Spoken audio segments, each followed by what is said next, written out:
We got a call from Carolyn ONeal. She described just a nightmarish encounter with the Canyon City Police and the Fremont County Sheriffs Department. She was living in a facility where she was getting rehabilitation. She's not a young woman. She's in her late 50s, and she had had drug and alcohol problems. She had been grossly abused throughout her entire life. And she got a job and she was maintaining sobriety, and her mother was dying of cancer, which really threw her into the depths of despair. She came back from work one day and told the manager, "Oh, I had such a great day, I should probably just drive my car off a cliff. It was that good." Well, the manager then thinks, that's a suicidal threat. So he calls the police. The police come out and start knocking on her door. The police say, "We need to talk to you, open the door. You've made a suicidal threat." They walk in on her. She is completely naked. She starts screaming at them to leave her apartment immediately. They obviously can see she's not harming herself. There are no weapons in her hands. These male cops throw her down on a bed naked, which triggers all kinds of horror in her mind. They cuff her.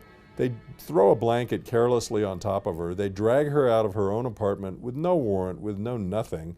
They take her to the jail. They put a spit mask over her head. They leave her naked in a restraint chair in the Fremont County Jail. All of this is on videotape for 4 hours.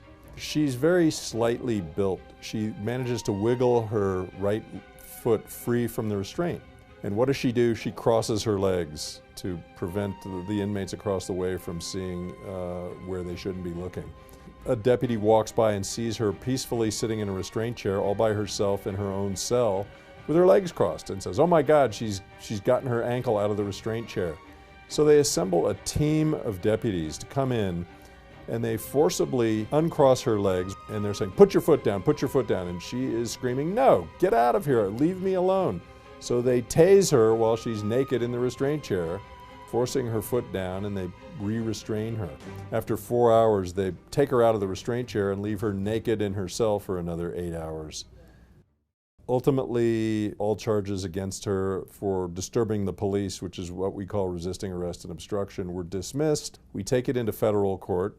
The best pretrial settlement offer we got was $20,000 2 weeks prior to the commencement of trial. $20,000, are you kidding?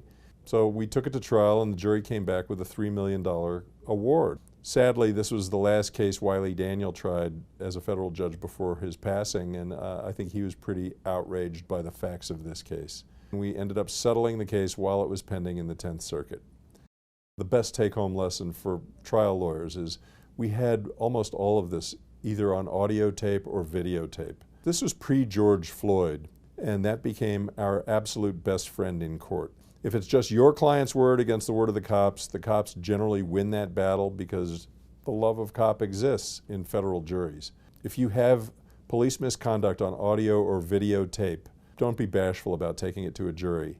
Carolyn is the sweetest, best client in the world. She used the money to buy houses for her children. This made a huge difference in her life. It sent a gigantic message to law enforcement, at least in Colorado, that don't think your word is going to be enough to overcome the evidence of police misconduct, because now in 2021, it's a new day with video evidence coming in that tells the jury the true story. On behalf of everyone at Kilmer Lane and Newman, I just want to thank CTLA very, very sincerely for this great honor of just being mentioned in the same breath as the other cases that are involved in this evening's event. So thank you all so much. Greatly appreciated.